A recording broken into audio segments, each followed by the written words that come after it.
Everyone, welcome back to Small Biz Stories, and you know me, your host, Dr. LL, and every week we bring you just absolutely exciting guests from the five corners of the planet, and everybody does all kinds of cool things as entrepreneurs, as small business owners, and they're here to share their advice for you, the small business owners and entrepreneurs who are thinking, if only I knew somebody who knew how to do what. Well, today we've got our what in How to Generate Leads Under Pressure and Without Losing Your Mind by Brandon Willington, who is the founder of whereyou.com.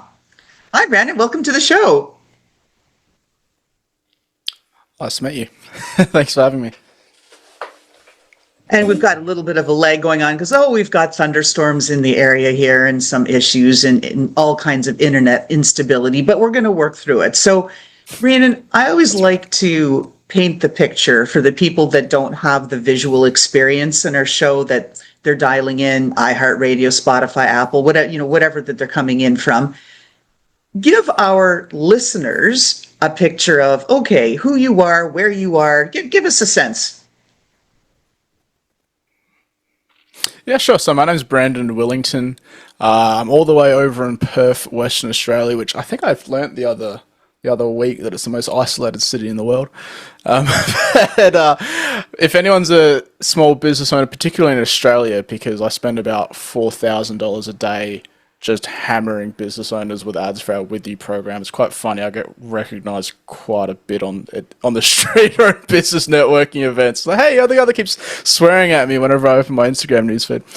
What I do is I help small to medium-sized business owners generate their own leads so they're never dependent on an agency or a freelancer. Because frankly, the business owner, especially in the small to medium-sized kind of businesses, is the best person to be doing the marketing because they understand their customer better than anyone else, because more often than not they're doing the either all or the majority of the sales, and they're probably the most customer facing, and understanding your customer trumps any dorky nerd marketing shit you can do on the internet.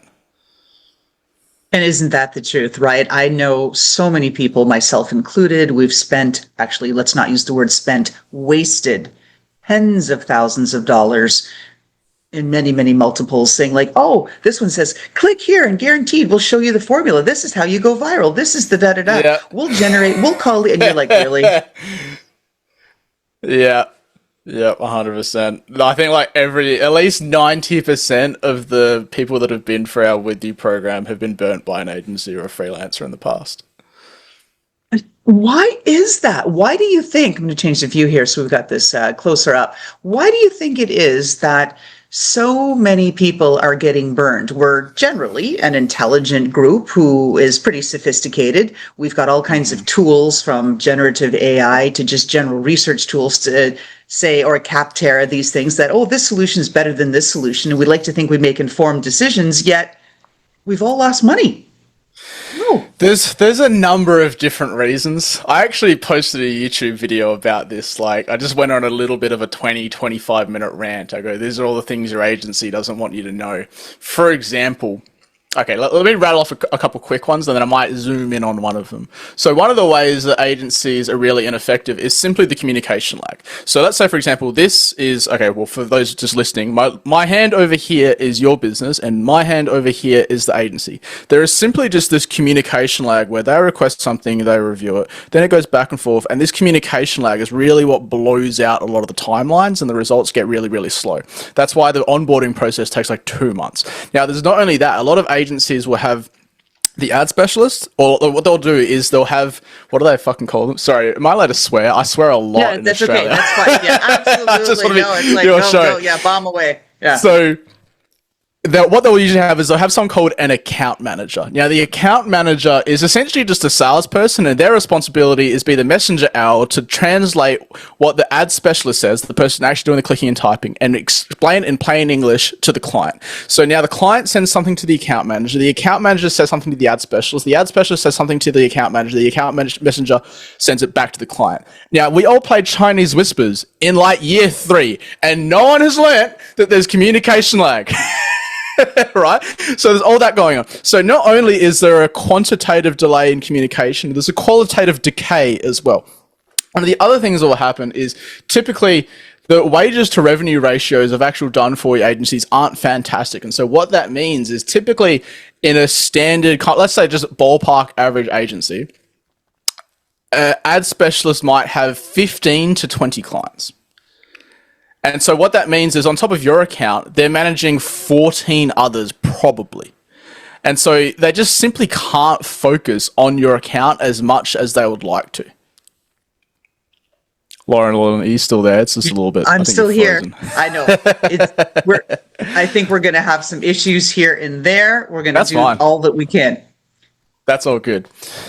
What are some other reasons why it doesn't work as well? And so, yeah, essentially what happens is when you first go to an agency, you'll be with a senior account manager that will get things going up into the green. And then they'll go, okay, cool, I need to go to the next client that's getting onboarded. And then you'll get handed off to a junior account manager. And that junior account manager will just waste all of your fucking money.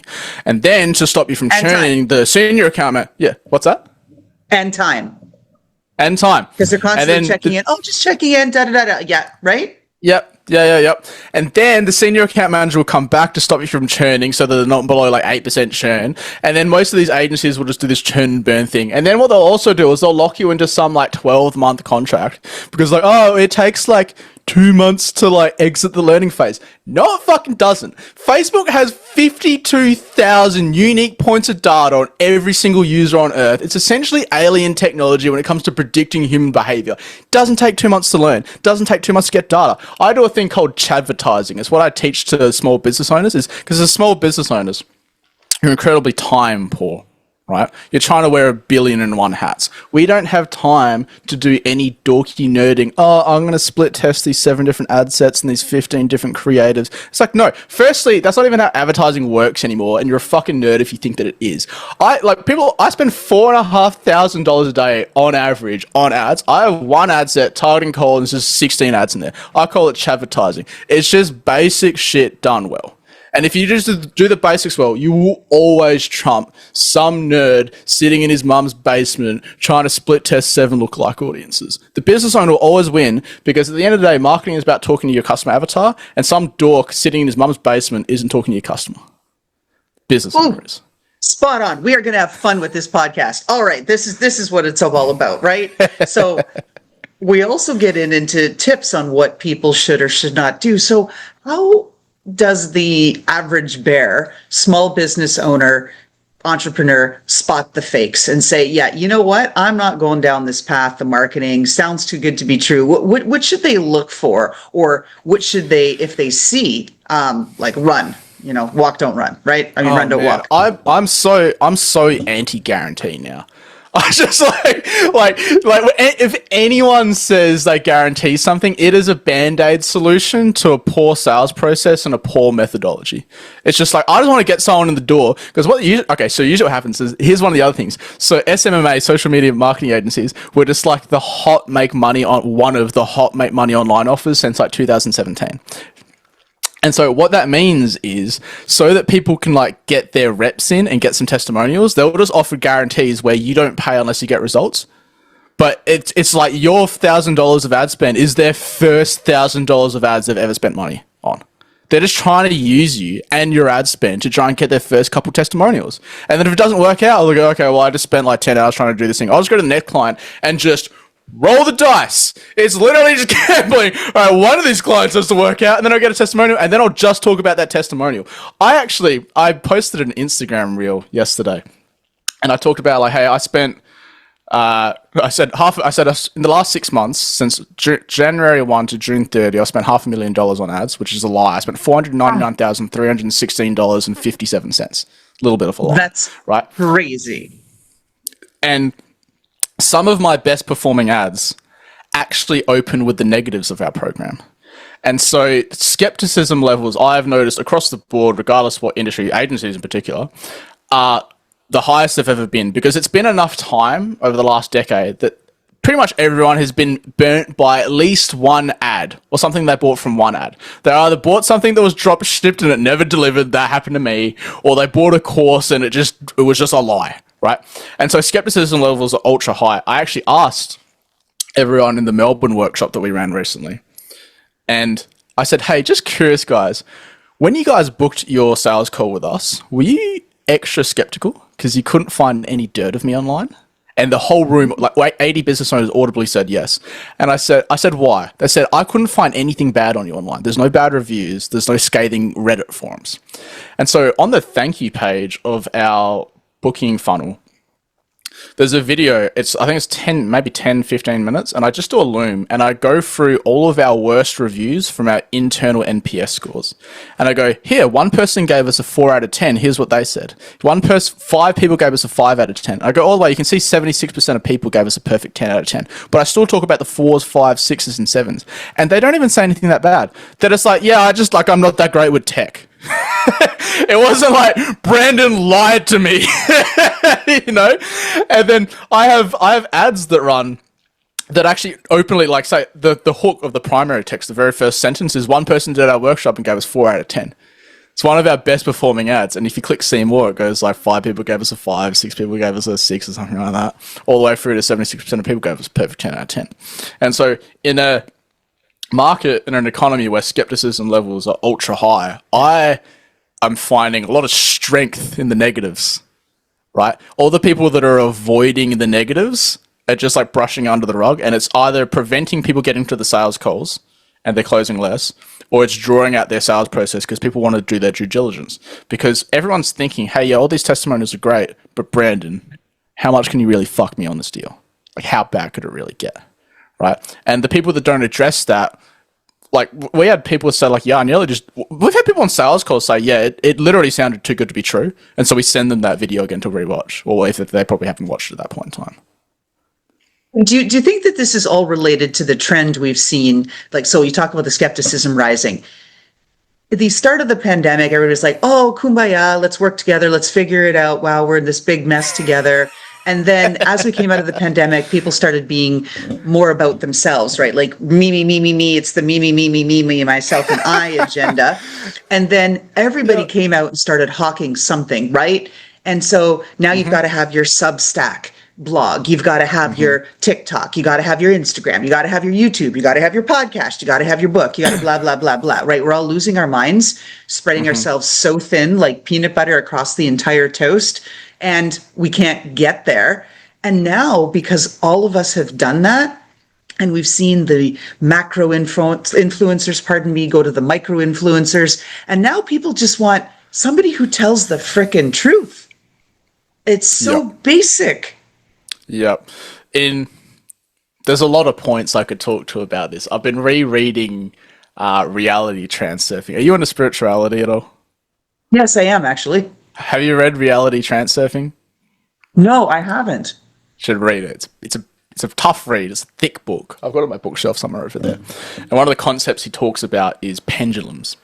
It's funny. I like taking, I hope you don't mind, I like taking ideas from different kind of genres of thought and philosophy and pulling them into like advertising and things like that. So do I. I'm totally into it. Let's go. Yeah. So he speaks about this idea of pendulums, which is essentially a spiritual, let's just say it's groupthink, right? So an example of a pendulum is you go to a sports stadium, everyone on one side of the stadium is going for one team, everyone on the other side of the stadium is going for another team. And even if you're not a fan of the sport, whichever side of the stadium you're on, you'll just start rooting for their team and get pulled into that pendulum. And so there's a larger macroeconomic global pendulum happening where skepticism levels are just ultra high and groupthink, and so we need to address that, right? It's similar and akin to how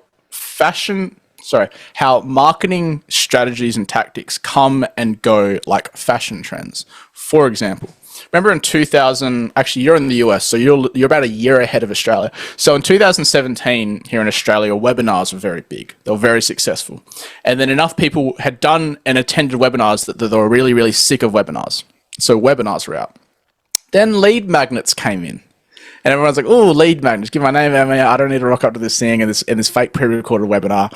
And then lead magnets here in Australia anyway stopped performing as well around middle of last year. And then just straight up direct call to action call funnels started working really, really well. Now webinars are kind of coming back in and the pendulum has swung once again. So what do you think I'm doing? I'm doing webinars. I'm doing webinars on top of my call funnels. And eventually we're going to go through this whole cycle all over again. Until we come back to, oh, let's meet in person, have a drink together, and talk about, right? Because that's got to be So on the same thing happens with product delivery. So, self-paced pre-recorded online courses were doing pretty well, like 2017 to, let's say, like 2023. And then coming out of COVID, events started doing really well because we've been locked in our bedrooms and our living rooms for 1 year. Didn't see the light of day. Now my workshops do really well. There will come a time in the future where they're like, I'm sick of hanging out with people. I'm sick of hanging out with Brandon. Just give me the online course. And then that will come back in again. Everything just comes and goes in cycles and you can't fight it. You just have to go with it. Oh, that's just it. Well, I'm actually seeing that here. Like we're on the other side of where the events are. I hear a lot of people, particularly the younger folks. So like I'm a Gen X, so I'm a bit older. And the younger folks are saying, like the millennials and the Gen Zs, saying, social energy, like I don't have enough of it. And so I can only use it sparingly. So they're being very selective. Yeah, my social battery's dead. Yep. Yes. And what I'm seeing is that when I'm talking to some of these folks, again, they're all entrepreneurs, right? We all come in all shapes, sizes, all the rest of that. And I'm going to these events and they're like, oh, yes, I have to go. Like, and it'd be so abrupt. And I'm thinking, was it something I said? They said, no, I allowed exactly 1 hour for this event. That's all that my social energy will allow. And then I need to go. Okay.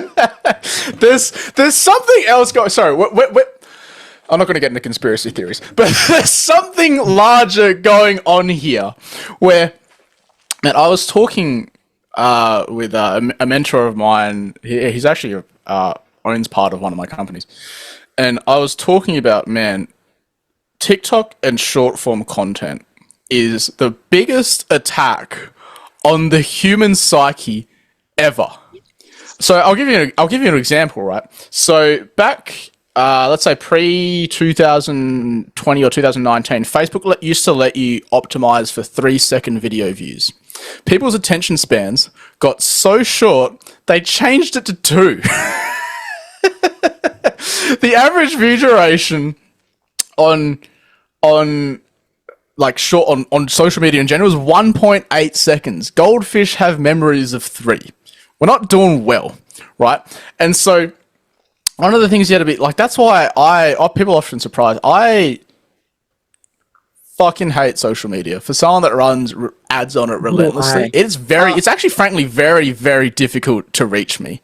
Like I have, and I'm not going to say what platform because I don't want anyone adding me on it, but I have one messaging platform and the only contacts that have me on there are my girlfriend, my assistant, my personal trainer, and my parents. Because you know how like Instagram, you can either like mute all notifications, right, or you just get all of them, right? You can't filter by, I want notifications to this person, and then so someone just sends you a reel because they're distracted, and they try and pull you into their pendulum, the distraction pendulum. They try and pull you into the distraction pendulum, so you just aimlessly scroll. And don't get me wrong, I like when people aimlessly scroll because I can serve them ads and they might buy my stuff. But you need to understand the weapons that are being used against you and then use it for your own good. Well, and we talked about the beginning of of the show getting into, where the account relationship, right? And then the like using the telephone in the tunnel and how there's the distortion, not just the quantitative delay, but then there's the qualitative decay. That's what's happening with social media. We've been fed this whole thing where we just have a few seconds and then now there's all the technology, the ad blockers, this, that. It's getting so hard to get eyeballs, and it's also where YouTube just today I saw crossed 1 billion podcast users. How in the heck do we get noticed? 1 billion. It reminds me of. So a lot of people here in the show, a lot of people know, but I used to be a DJ. So that's how I got into marketing, was I used to work in nightlife and things like that. I saw a bunch of your videos and how you had a couple of them go viral there. And what do you do? Yeah. How do you get the DJs, get leads, the pre-events? Yes, I stalked you, of course, before the show. Okay, great. You know the backstory then. And it reminds me of like more and more people are becoming DJs. It's just like they just want to do it. So it becomes more and more competitive, right? The only solution to standing out more is I call it a formula between quantity and quality, right? We need to do more actions which we know drive awareness, get feedback, and so we can improve the quality. And so one of the things that always happens I see is people, okay, so let's say, for example, you want to start a podcast. This can apply for advertising, this can apply to sales, this can apply to anything. You want to start a podcast. You plan for, I mean, maybe not you, but someone listening, you plan for 6 months what your podcast is going to be, the name, the guests, how it's going to be, the editing style, all this stuff, right? However, the problem is you're a sample size of one. I always like pulling Bayesian statistics. I have a little book called I think it's Bayesian Statistics for Dummies, or no, it's Bayesian Statistics the Fun Way. It explains statistics with little rubber ducks. It's fun, right? And so if you can understand statistics, not only will you get good at advertising, but you'll get very good at predicting human behavior, because I'm pretty dead certain we're in a simulation, and if you can just understand numbers and math and multiplication, you do pretty well at predicting behavior. And so the problem is you're a sample size of one. You also don't know what good actually looks like yet. You won't actually find out what good looks like until you get a statistically significant sample size of data. The only way to get a statistically significant sample size of data is just show your podcast to more people. And then look at so you get quantitative feedback, more listeners. And then you get qualitative feedback. Oh, they liked this episode more. They liked this thumbnail more. They liked this title more. They like this kind of guest more. And then you take that qualitative feedback and then you adjust the quantitative feedback. You do more quantity of the quality which you know works. And then you increase this flywheel. Most people, they get to their, what's the, you might know it, the statistic of how many podcasts like don't get past like the 6th episode or something like that. I don't know what the number is, but I know a couple of related statistics. I know that tech companies, 92% don't see their first anniversary, which is absolutely huge. And on e-learning, now we're talking about, where we're talking about courses and things and how that shifted, because I mortgaged my house to build an e-learning platform that no one uses. So been there, got the deed. Anyway, the other statistic that's on that is, on courses, 98% of people don't get beyond chapter 1. Yep. Yep. I had when I was running my lead magnet funnel, it was for it was only like 30 minutes. It was like a free training video, just the basics of digital advertising for lead generation. I could see the statistics on higher level, like 95% of people didn't even log in. But they still liked it, right? Yeah.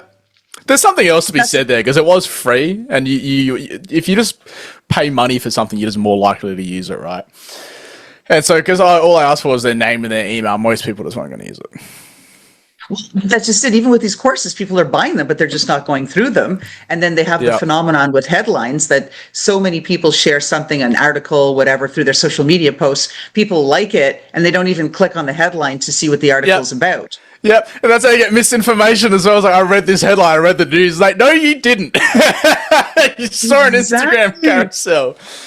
Yeah. Oh, yeah, it's absolutely bananas. So, okay, so you've given us some thoughts on how to do that. But now in talking to your assistant, I hear there's a little bit of a funny story, maybe not funny, haha, but related to your first online business. Because all of us, we try stuff and then we fail. We don't usually hit it out of the park the first time, right? Talk to us about that first business. So, all right, this is my favorite story. So, because this is why I was excited for this podcast, because no one's asked me this kind of question where it's lead generation under pressure.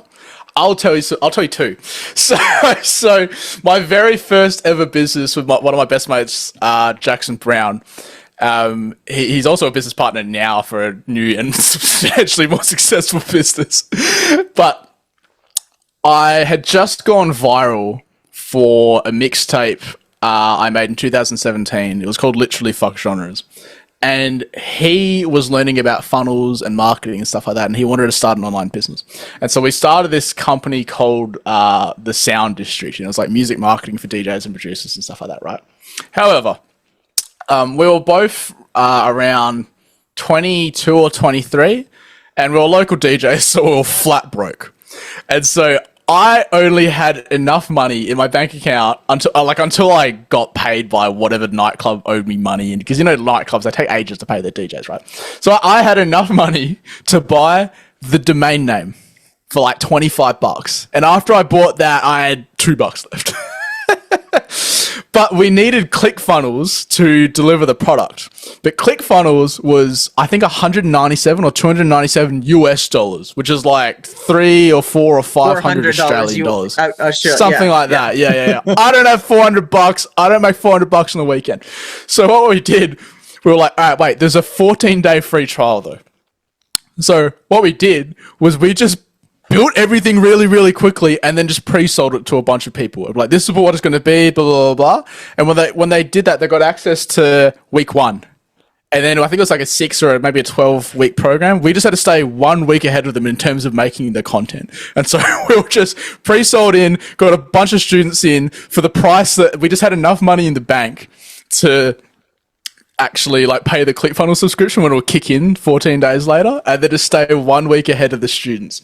And it was always really funny because I think there's like 1 or 2 times where we're like a day or 2 late or something. Like, people were like, where's week 5? Things like that. And then the other thing as well was we were like 22 or 23, so don't blame. We know nothing about corporate finance or money management in general, personally or professionally.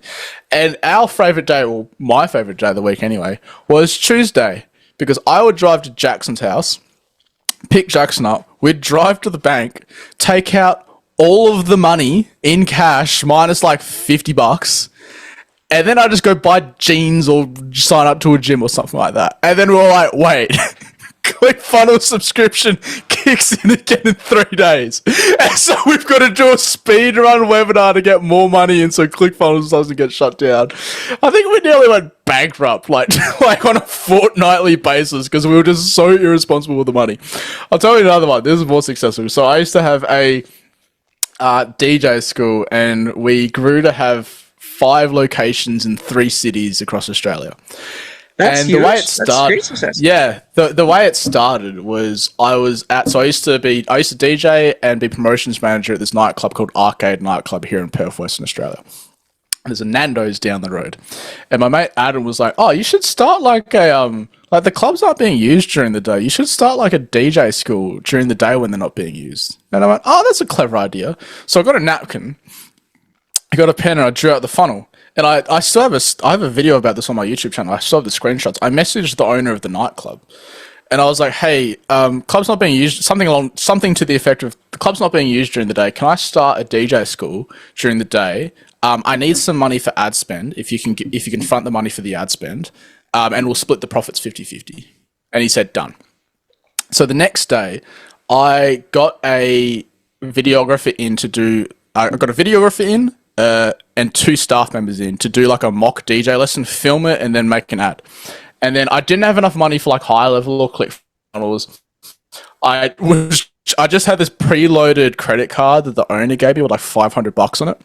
And then I just ran basic lead form ads, sent it to my email. I just manually downloaded all the leads because I couldn't even afford Zapier Premium or Pro at the time. Added all the contacts to my phone manually and just started calling leads and closing them. And I think we got our first customer in like 2 or 3 days after that.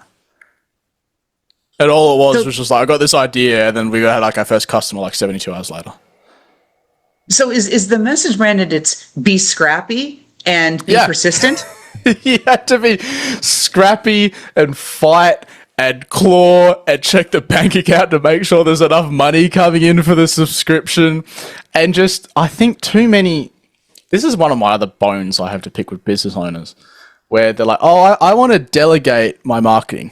I call them click cowards, because it's the highest ROI activity you could possibly do, and you want to get someone else to do it for you. You just need to be able to do the basics well, and you'll always, because no one on earth is going to work harder than you when it comes to generating money for the business. There's nothing you can pay an agency that will incentivize them more than you to look at the ads, build the ads, refine things, because at the end of the day, all the money's hitting your bank account, all the ad spend's leaving your bank account as well. Exactly. So if we think about this, and everybody's still going down the path, do you think that the trend is, with all of these tech and AI digital marketing tools, that entrepreneurs are doing more DIY, also because of the skepticism? Everybody's been burned by all these promises. So do you think we're on the path of DIY, or do you think we're shifting to just total dependence on AI and everybody else to get it done for us. This whole set it and forget it, right? Mentality. Which trend or which path are we going on? I think there's a third path, which is there's going to be a combination of AI which will make agencies, at least done for you agencies, mostly redundant. I'm noticing more and more business owners are getting clued into the fact that these agencies aren't doing particularly well, even when they use AI.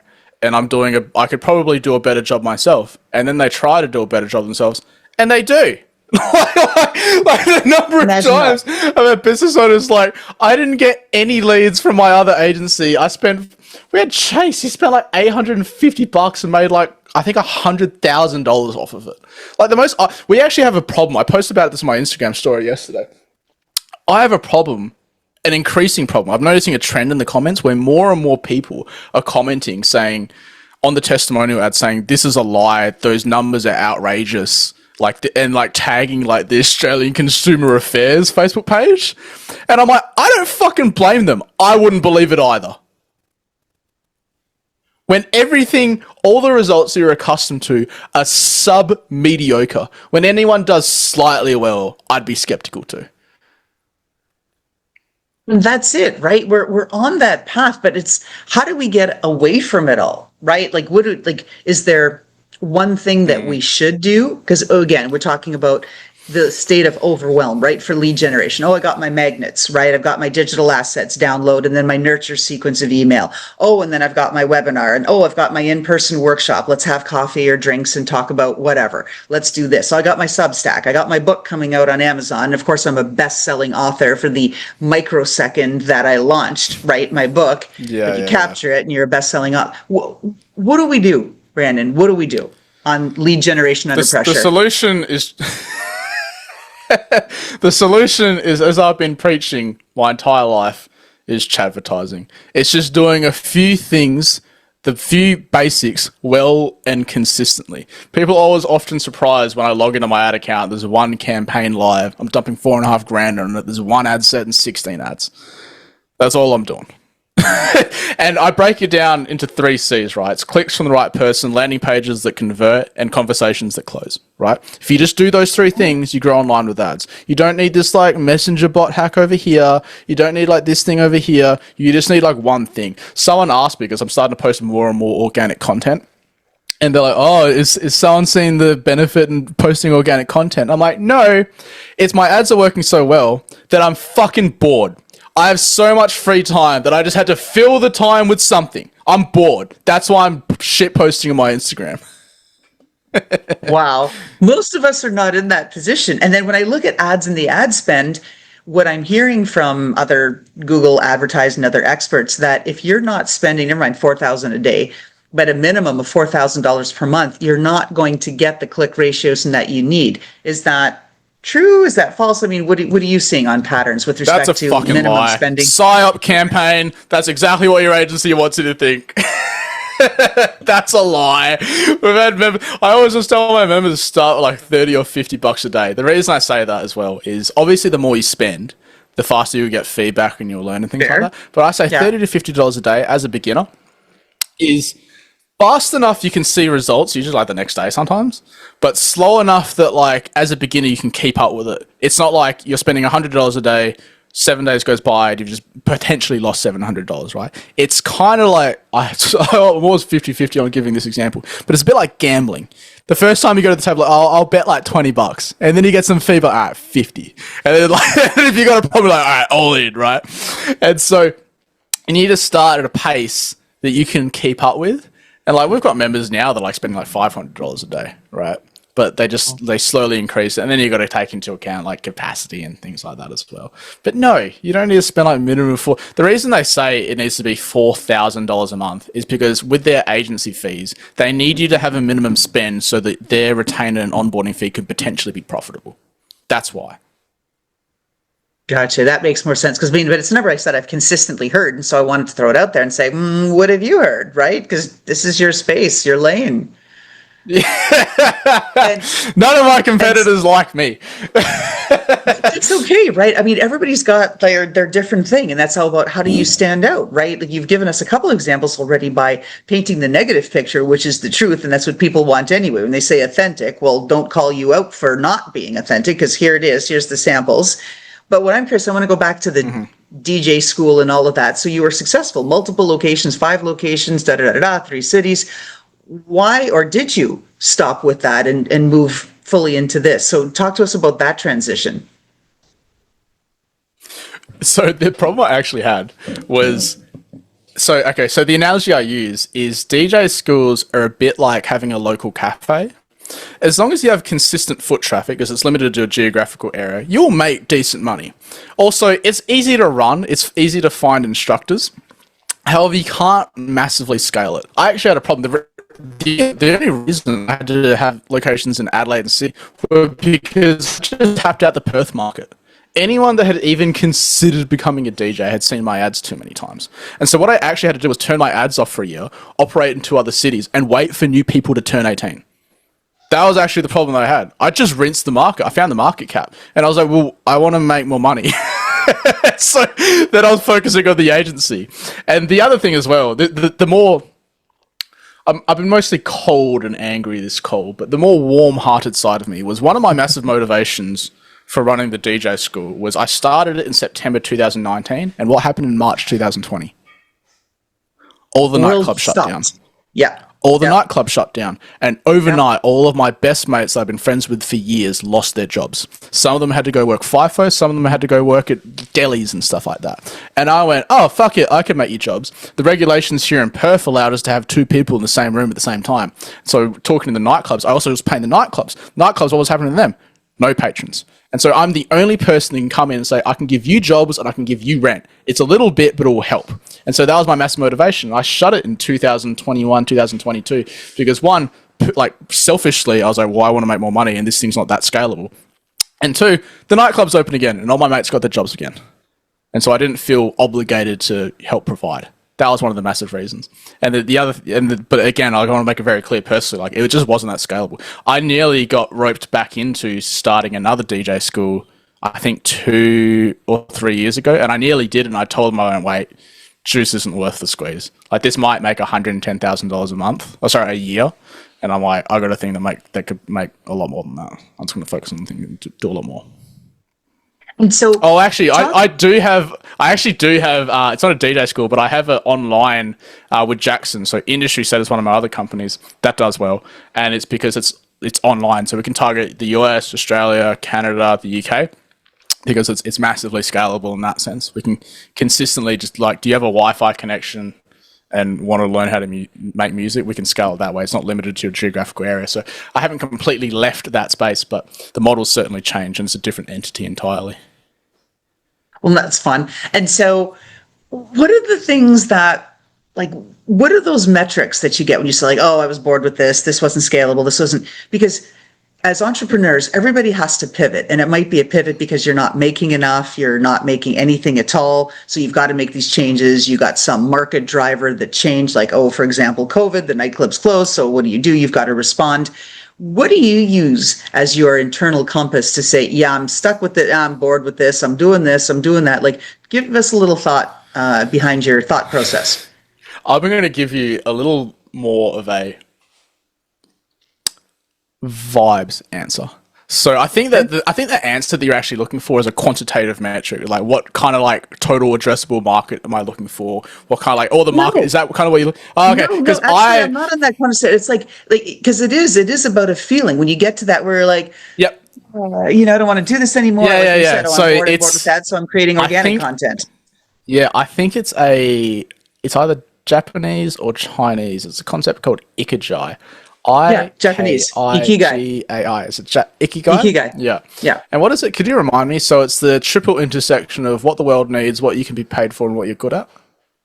That isn't Ikigai. No, the philosophy of Ikigai is finding harmony and balance, where you have relationships and family, where you have whole health, you eat only until you're satiated, you get rest and you take care of your body, you take care of others, you find meaning and value in the things that you do. It's that I guess, Yeah, continuum. that sounds similar to what I'm talking about. I always saw like this. Yeah, I always saw this like triple intersection Venn diagram that explained it. Maybe we're talking about the same thing. Maybe it's under the same philosophy. But one of the things that I always like to look for is what was I already doing anyway without being incentivized. And so for me personally, I have always spent a lot of time and money trying to educate myself. And so educating others and talking and educating others was also just a byproduct of that. Because I like to take what I learn and teach it to others. And so I always had a lot of resistance to it done for I was even working. I liked being able to explain what we do, talk to others, lecture. I think it also, like if we talk about nature versus nurture, because I was a DJ in the past, I was always rewarded for being the center of attention. I was doing it in my early 20s. And so for me personally, like I was already enjoying doing this anyway. And so I was like, okay, we'll just do more of that. Some ways you can, I learned from, I did Sam Alvin's course back in the OG course back in 2018. I always remember one of his exercises was look at your bank feeds and see what you spend money on. Because where your money goes, your energy and your attention goes as well. I spend a lot of money on education. I've got like 6 or 7 coaches going at the same time right now. I'm kind of a slut for a good coaching program. Well, and what do you think about coaching? I mean, like from learning, as far as, you know, what's the best modality to learn? I am a... Oh, sorry, I think you froze a little bit. Yeah, we'll give it a sec. Give it a sec. Hold on. That's right. You can see when the zoom's going yellow and red, like in the little zoom bars, like, and it's gone red a couple of times. So okay, so let's go again. So Brandon, what's the best way to learn? You talk about coaches being coached. A lot of people are looking for the magic pill. Right now, we know it is possible. Hey, you can lose weight with Ozempic and all these other things. So what do people look for? Should they get a coach? Should they get a mentor? Should they just go and get an e-learning course, watch YouTube? What do you think the best way for people to learn? So you're going on a little bit of a journey, right? So when you're new to a concept, I would just get the information that's freely available to you. I would just start making searches on YouTube and influencing your YouTube algorithm to start suggesting more stuff like that. Because at that point in time, you don't know anything, so knowing anything at all is an improvement. Eventually what happens is you hit a point of diminishing returns with, let's say, pre-recorded or pre-written, i.e. videos or books. You hit a point of diminishing returns with pre-recorded or pre-written material. And so, for example, you remember the first time you read the first 5 business books you read? Everything was new, right? And then you read more and more and more, and they all become slight iterations of each other, and you're trying to find 5 pages which are new content. Then you hit a point of diminishing returns. That's the point where I think getting a coach or a mentor is appropriate, because they can start personalizing, okay, you know this, this, and this, but you don't know about this over here. And if you can just unlock that, that's a massive point of leverage, right? It gets more and more expensive, frankly, because as you ascend the ladder of knowledge, the tiny 1% of stuff that you don't know, there's just less and less people that know that. And so it's just a market of supply and demand, right? There's less people that know about this thing, and so you pay more for it, right? I would have been happy paying for, when I was paying for coaching programs in the past, they were like, I don't know, a couple $100 a month. Now it's like one of my coaches is like $5,000 a month, and I talk to him for like half an hour twice a month or something like that, right? Or another one's like $4,000. I talked to him for an hour, but that hour is worth the $4,000 because I probably make 40 on the back end of it, right? So there's this point where you hit diminishing returns, and there's less and less people that can actually help you. But I'm a massive encourager for people to get more and more coaches. Like I nearly lost a game of chess to my friend once. Not lost, nearly lost. You know what I did? I went on Fiverr, I searched chess coach, and I got an online chess coach from France, just so it wouldn't ever happen again.